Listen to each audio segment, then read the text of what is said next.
March 31st, 2026. For the first time in 8 months, Punch wasn't alone. The video showed something different. Not the usual corner retreat. Not the frantic run to the plush orangutan. Instead, Punch sat close to other monkeys. Playing, hugging, moving through the enclosure like he belonged there. The zoo titled it, "You've Made Lots of Friends, Punch-kun." A celebration. The kind of update millions have been waiting for since July, when a newborn macaque was rejected by his mother and handed a stuffed toy as a replacement. But here's what the celebration doesn't show you: how fragile this acceptance really is.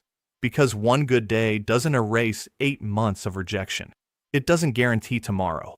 What it means is something smaller, harder to capture in a happy montage. Punch has learned how to survive in a world that didn't want him. Whether that world will let him stay is still an open question. This is the story of March 31st, the day Punch's world opened, and the day we all started asking, what happens next?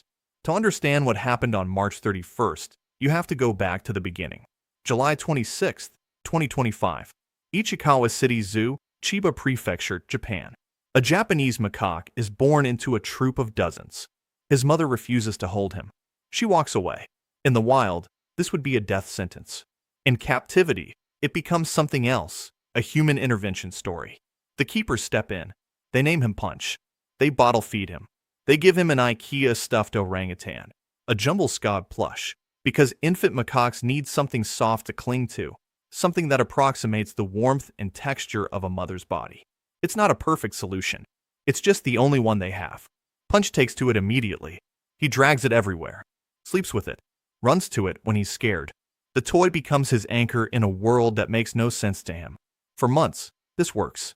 Punch grows. He eats. He learns to move, to climb, to explore the nursery where the keepers raise him by hand.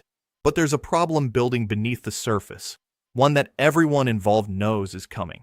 Punch can't stay with humans forever. He's a macaque. His future is in the troop. And on January 19th, 2026, that future arrives whether he's ready or not. The keepers begin integration. Slowly at first. Controlled introductions. Supervised contact.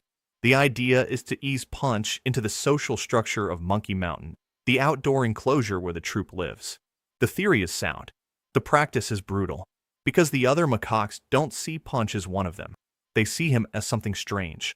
Something that smells like humans. Something that doesn't know the rules. What happens next becomes the story the world can't look away from. The first videos go viral in February. Punch being dragged across the ground by older juveniles. Punch retreating to corners. Punch clutching the stuffed orangutan while larger monkeys circle him, testing his boundaries, enforcing hierarchy in the only language they know, physical dominance. The footage is hard to watch. People call it bullying. They call it abuse. They demand the zoo intervene, pull Punch out, protect him. The zoo responds carefully. They explain that what looks like violence to human eyes is actually social learning. Macaque troops operate on strict hierarchies. New members, especially hand-raised ones, have to find their place. That process involves submission displays, discipline from adults, rough play from juveniles. It looks cruel because it is, by human standards. But it's also how macaques teach each other the rules of survival in a group. Still, the images are impossible to ignore. Punch running. Punch hiding. Punch alone with his toy while the rest of the troop moves on without him. On March 7th, another video surfaces. Punch falls into the pond. He's soaked, shivering. The keepers fish him out, dry him off.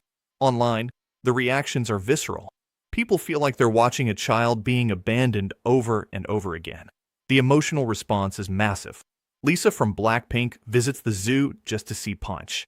The zoo's visitor count skyrockets. 300,000 people by mid-March, many of them coming specifically for the baby macaque with the stuffed toy. But something else is happening during these weeks, something quieter and harder to film. Punch is learning. He's learning to read body language, to know when to approach and when to back off, to recognize which adults will tolerate him and which ones won't.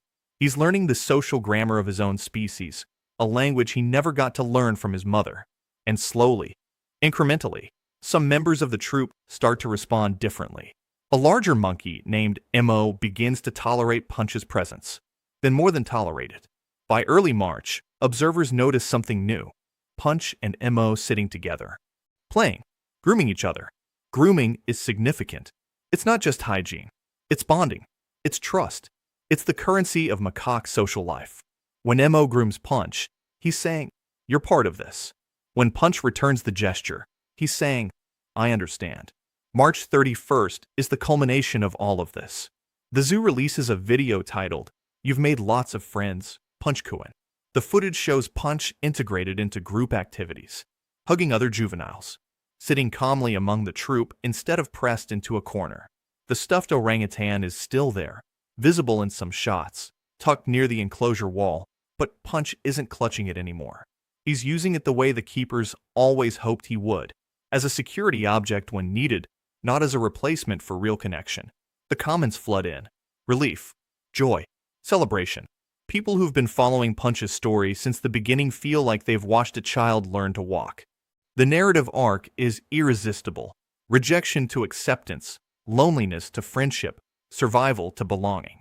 It's the kind of story that cuts through the noise of daily life and reminds people why they care about animals in the first place. But here's the part the celebratory video doesn't capture. The part that anyone who's studied primate behavior will tell you matters more than a single day's footage. Acceptance in a macaque troop is not a permanent state. It's a process, a negotiation that happens every day, sometimes every hour. Punch's position in the hierarchy is still being established. His relationships with Mo and the other juveniles are still new, still fragile. The adults who disciplined him in February haven't suddenly changed their minds about him. They're watching, waiting to see if this human-raised infant can really function as a macaque. Zookeeper Shunpei Mayakoshi, who's been with Punch since birth, understands this better than anyone.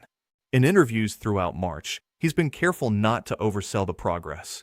He talks about milestones, first grooming session, first successful play interaction, but he also talks about setbacks. Days when Punch retreats to the toy.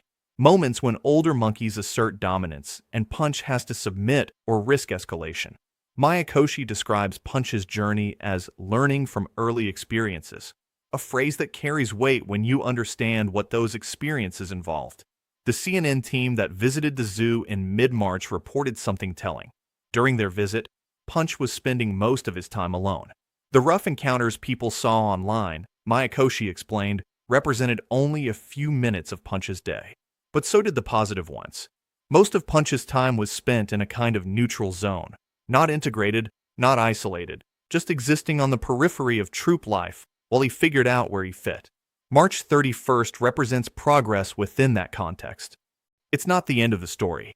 It's evidence that the strategy is working, that Punch is capable of learning the social skills he missed in infancy. But it's also a reminder of how much work remains. The zoo has a precedent for this. A macaque named Otom, hand-raised in 2009, who successfully integrated into the troop and went on to raise offspring of her own. Otom's story took years, not months. Punch is 8 months old. He's not even halfway through his first year. So what does March 31st really mean? It means Punch has allies now. It means Mo and a few other juveniles have decided he's worth keeping around. It means the adults are allowing this, at least for now. It means Punch has learned enough social behavior to participate in group activities without triggering constant correction from higher-ranking monkeys. These are real achievements. They matter. But they're also conditional, subject to change based on factors beyond Punch's control, troop dynamics, seasonal behaviors, individual monkey temperaments. The stuffed orangutan remains in the enclosure because the keepers know Punch still needs it. Not every day, maybe. Not every hour. But when he's tired, when he's been disciplined, when the social demands become too much, that plush toy is still his refuge. Mayakoshi described it in an interview. Punch uses the toy when he feels it's necessary, like when he's going to sleep or when he's been disciplined by an adult monkey and feels a bit down. The toy isn't a failure. It's a tool, a bridge between the human world that raised him and the macaque world he's trying to join. The global response to Punch reveals something about us as much as it does about him. People from around the world have planned trips to Japan specifically to see this 8-month-old monkey. They relate to him, to the experience of being in an unfamiliar environment, trying to fit in. We've all been Punch at some point. We've all needed our version of the stuffed orangutan. And we want to believe that persistence pays off, that the isolated can find belonging. March 31st gives us permission to believe that, for one day at least, the story isn't over. Tomorrow, the troop will wake up and the negotiation will continue. Punch will have to prove himself again. Mo might stay close, or might drift away. The adults might tolerate Punch's presence, or they might not. What we know is this: Punch survived the hardest